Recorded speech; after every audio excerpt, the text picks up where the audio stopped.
আমি ব্যাকরণ বোঝাতে আসি। আপনি মিনিং শিখতে পারবেন কিন্তু ব্যাকরণটা বুঝতে পারবেন না। এই ব্যাকরণটা বোঝানোই হলো আমার মেইন কাজ। এইজন্য আমি এই ব্যাকরণটা বুঝাইতে যে মিনিংগুলা দরকার হয়, এই মিনিংগুলা আমি নিয়ে আসি। কেমন? আপনারা সুন্দরভাবে মিনিংগুলা অধ্যয়ন করবেন, শিখবেন, চর্চা করবেন। তার সাথে কিভাবে আপনি ব্যাকরণটি ব্যবহার করবেন, এটা বুঝাইয়া দেওয়াই হলো আমার কাজ। ওকে, বুঝাইতে পারলাম। তারপর আমি কিছু নতুন মিনিং নিয়ে আসি। ঠিক আছে? তো আমার উপর ডিপেন্ড করলে হবে না। যত ভোকাবুলারি আপনি শিখতে পারবেন ততই আপনার মঙ্গল। ওকে? সকলের প্রতি শ্রদ্ধা ও ভালোবাসা। আশা করি সবাই ভালো আছেন এবং আমিও আপনাদের সাথে ভালো আছি। তো আজকে আমরা ১৬তম ক্লাসটি শুরু করতে যাচ্ছি। এই ক্লাসে আমরা একটি সহজ এবং খুবই গুরুত্বপূর্ণ ব্যাকরণ নিয়ে কথা বলবো। এই ব্যাকরণটা যদি আপনি শিখতে পারেন তাহলে আপনি সহজে প্রশ্ন করা, তারপর আপনি কিছু জানতে চাওয়া, এগুলো সুন্দরভাবে বুঝে যেতে পারবেন। ঠিক আছে? তো ক্লাসটি প্রথম থেকে শেষ পর্যন্ত, যেহেতু এটা একটি শর্ট ক্লাস হবে, খুব বেশি লং হবে না, প্রথম থেকে শেষ পর্যন্ত থাকুন। আমি কথা দিচ্ছি আপনি ভালো কিছু অর্জন করবেন এই অল্প সময়ের মধ্যে। ওকে, তো আজকে ১৬তম ক্লাসে আমরা একটি ব্যাকরণ নিয়ে আসছি। ব্যাকরণটি হলো এই যে দেখেন লেখা আছে লকায়ও এবং উল্কায়ও। এই ব্যাকরণটি ছোট হলেও অনেক গুরুত্বপূর্ণ। তো এই যে ব্যাকরণটি আছে, এই ব্যাকরণটি আমরা যদি বাচিম না থাকে তাহলে লকায়ও ব্যবহার করব, এবং যদি বাচিম থাকে তাহলে উল্কায়ও ব্যবহার করব। মানে প্রত্যেকটা ক্লাসে কিন্তু আমি এইভাবেই বুঝাই, যদি বাচিম না থাকে তাহলে এই যে লকায়ও আছে সেটি ব্যবহার হবে, যদি বাচিম থাকে তাহলে উল্কায়ও ব্যবহার হবে। ওকে, এটা যদি আমরা বুঝতে পারি, আমরা এখন চলে যাব এই ব্যাকরণের অর্থ কী আছে। তো দেখেন, এই ব্যাকরণটির অর্থ আছে, আমি যেভাবে বলি এইভাবে এখানে সেভ করেন। প্রস্তাব বা সাদাসাদি করতে ব্যবহার হয় এই ব্যাকরণটি। প্রথমত, প্রস্তাব বা সাদাসাদি যদি আমরা না বুঝি তাহলে সোজা কথায় প্রশ্ন করতে ব্যবহার হয়। ঠিক আছে? তো দুইটা ধাপ আছে, দুইটা ধাপে আপনি এই ব্যাকরণের ব্যবহারটি করতে পারবেন। সাদাসাদি বা প্রস্তাব কি? এই যে দেখেন এইখানে কিছু উদাহরণ দেওয়া আছে। আজকে খেলবেন? ওই যে আজকে খেলবেন, এটা কি? আপনি সাদাসাদি করতেছেন। ঠিক আছে? আপনি একটা প্রস্তাব দিতেছেন যে আজকে খেলবেন, এটা হলো আপনি প্রস্তাবটা দিতেছেন। আজকে খেলবেন, সাদাসাদি করতেছেন। ঠিক আছে? এই যে আপনি তার মনের ভাবটা জানতে চাইতেছেন, সাদাসাদি করতেছেন। ঠিক আছে? এখন খাবেন, এটা একটা প্রস্তাব। আজকে খাবেন আমার সাথে, এটা একটা প্রস্তাব। ঠিক আছে? তো তারপর কি আছে?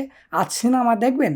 এই যে আজকে সিনেমা দেখবেন, তো এই যে সিনেমা দেখাটা আপনি দেখতে চাইতেছেন কার সাথে? উনার সাথে। উনারে আপনি বলতেছেন মানে সাদাসাদি। তো আজকের আমরা এই ক্লাসটাতে সাদাসাদি, প্রস্তাব এবং প্রশ্ন করা যেভাবে আমরা বুঝতে পারি সেভাবে কথা বলা শিখব। আমরা কিন্তু বন্ধুদেরকে বলি যে আজকে খেলবি, আজকে বাজারে যাবি, ঠিক আছে, আমার সাথে গান গাইবি, এভাবে কথা বলি না? ঠিক আছে? তো এইভাবেই মূলত আপনি প্রশ্ন করতে পারেন অথবা সাদাসাদি করতে পারেন, প্রস্তাব রাখতে পারেন। এইভাবে আপনি ব্যবহার করতে পারবেন এই ব্যাকরণটি। ওকে, যদি আমরা অর্থ বুঝতে পারি তাহলে আমরা চলে যাব শব্দার্থতে। এই মিনিংগুলা খুব সুন্দর করে নোট করব। আপনারা বলতে পারেন, দীপু ভাই আপনি তো শুধু খালি একই রকম শব্দার্থ নিয়ে আসেন প্রত্যেকটা ক্লাসে। ভাই, আমি ব্যাকরণ বোঝাতে আসি। আপনি মিনিং শিখতে পারবেন কিন্তু ব্যাকরণটা বুঝতে পারবেন না। এই ব্যাকরণটা বোঝানোই হলো আমার মেইন কাজ।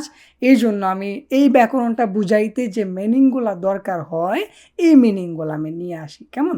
আপনারা সুন্দরভাবে মিনিংগুলা অধ্যয়ন করবেন, শিখবেন, চর্চা করবেন। তার সাথে কিভাবে আপনি ব্যাকরণটি ব্যবহার করবেন, এটা বুঝাইয়া দেওয়াই হলো আমার কাজ। ওকে, বুঝাইতে পারলাম। তারপর আমি কিছু নতুন মিনিং নিয়ে আসি। ঠিক আছে? তো আমার উপর ডিপেন্ড করলে হবে না। যত ভোকাবুলারি আপনি শিখতে পারবেন ততই আপনার মঙ্গল। ওকে? আচ্ছা, তো এগুলো আমি নতুনদের জন্য ২ বার করে বলে দিচ্ছি। উন্দুং হাদা, খেলা করা। উন্দুং হাদা, খেলা করা। মগদা, খাওয়া। মগদা, খাওয়া। মান্নাদা, দেখা করা। মান্নাদা, দেখা করা। ছাংমনুল দাদ্দা, জানালা বন্ধ করা। ছাংমনুল দাদ্দা, জানালা বন্ধ করা। ইয়ংহুয়ারুল বোদা, সিনেমা দেখা। ইয়ংহুয়ারুল বোদা, সিনেমা দেখা। ইলহাদা, কাজ করা। ইলহাদা, কাজ করা। উমশিগুল মান্দিলদা, খাবার তৈরি করা। উমশিগুল মান্দিলদা, খাবার তৈরি করা। বানবাজিরুল ইবদা, শর্ট প্যান্ট পরা। বানবাজিরুল ইবদা, হাফ প্যান্ট পরা, ঠিক আছে। মিলদা, ধাক্কা দেওয়া, মিলদা, ধাক্কা দেওয়া। তাঙ্গিদা, টান দেওয়া, তাঙ্গিদা, টান দেওয়া। যদি আমরা মিনিংগুলো সুন্দরভাবে বুঝতে পারি, সুন্দরভাবে নোট করবো, এটা যেন আমরা না ভুলি। ওকে, এইগুলা যদি বুঝি, তারপর আমরা চলে যাব কিভাবে আমরা ব্যাকরণের ব্যবহার করব তাদের সাথে, ঠিক আছে। প্রথম নোটটি আমরা জানি যে দাটি আমাদের বাদ দিতে হয়, তারপর আমাদের ব্যাকরণের ব্যবহার করতে হয়, তাই না?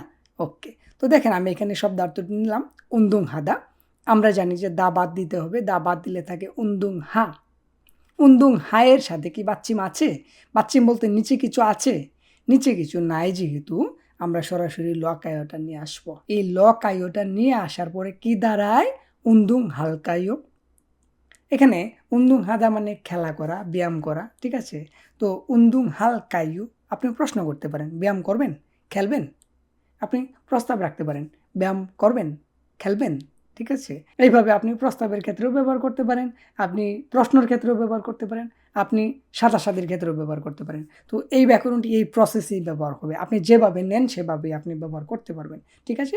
এখানে দুটি ধাপ আছে, যে ধাপটি আপনি সহজ মনে করেন, নিজের কাছে পছন্দের মনে করেন, সেইভাবে আপনি ব্যবহার করবেন। ইট ডাজেন্ট ম্যাটার আমি কী ব্যবহার করব, কী ব্যবহার করব না, কোনটা রাইট কোনটা রং, এগুলো চিন্তা করলে আপনি কখনোই কথা বলতে পারবেন না। ওকে, তারপর কি আছে? মগদা। মগদা মানে খাওয়া, দা বাদ দিলে শুধু থাকে মগ। যেহেতু বাচ্চিম আছে সেজন্য আমরা উল্কায়টা ব্যবহার করব। আমরা বলছি যে যদি বাচ্চিম থাকে তাহলে উল্কায় ব্যবহার করতে হবে। তো উল্কায় ব্যবহার করলে কি দাঁড়ায়? মগুলকায়, মানে খাবেন। খাবেন কি? আপনি সাদাসাদি করতে পারেন, প্রস্তাব রাখতে পারেন, এই আজকে দুপুরে আমার সাথে খাবেন, ঠিক আছে। তো এইভাবে আপনি ব্যবহার করতে পারেন। আমরা আগামীকালকে ক্লাসে এই ব্যাকরণ দিয়ে বাক্য তৈরি করব, কথা বলবো, তখন আরও বিস্তারিত সুন্দরভাবে বুঝতে পারবো। ওকে, তারপর কি আছে? ইবদা। ইবদা মানে পরিধান করা বা পরা আর কি, ঠিক আছে, কাপড় চোপড়ের ক্ষেত্রে। তো ইবদা, দা বাদ দিলে থাকে শুধু ইব। যেহেতু নিচে কিছু আছে, মানে বাচ্চিম যেহেতু আছে, সেহেতু আমাদের উপরটার মতো উল্কায়টা আনতে হবে। তো উল্কায় যদি আমরা সংযুক্ত করি তাহলে কি থাকে? ইবুল খায়ো। ইবুল কায়ো এর মানে হলো পরবেন, পরিধান করবেন। আমি সাথে বাংলাদেশিদের জন্য লুঙ্গিটা ব্যবহার করলাম, ঠিক আছে। লুঙ্গি পরবেন। তো এইভাবে আপনি কথাটা ব্যবহার করতে পারেন, ঠিক আছে। তো আমরা খুব অল্প সময়ের মধ্যে এই ব্যাকরণটি বোঝার চেষ্টা করেছি।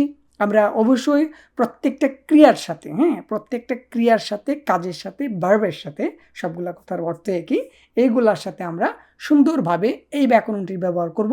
অবশ্যই যদি বাচ্চিম না থাকে তাহলে আমরা লকায় ব্যবহার করব, যদি বাচ্চিম থাকে আমরা উল্কায়র ব্যবহার করব। এর অর্থ হলো প্রশ্ন করতে, সাদাসাদি করতে, প্রস্তাব করতে, ঠিক আছে। তো আপনি যে ক্ষেত্রেই ব্যবহার করতে চান সেই ক্ষেত্রেই সঠিক হবে। ওকে, তো আজকের ক্লাসটি আমরা এই পর্যন্তই রাখছি। আগামী ক্লাসে অর্থাৎ 16তম ক্লাসের চর্চাতে আমরা ব্যাকরণের মাধ্যমে বাক্য তৈরি করব, তারপর কথা বলবো, চর্চা করব, ঠিক আছে। সেই পর্যন্ত সবাই ভালো থাকি, সুস্থ থাকি। সবাইকে অসংখ্য অসংখ্য ধন্যবাদ এতক্ষণ আমার সাথে থাকার জন্য।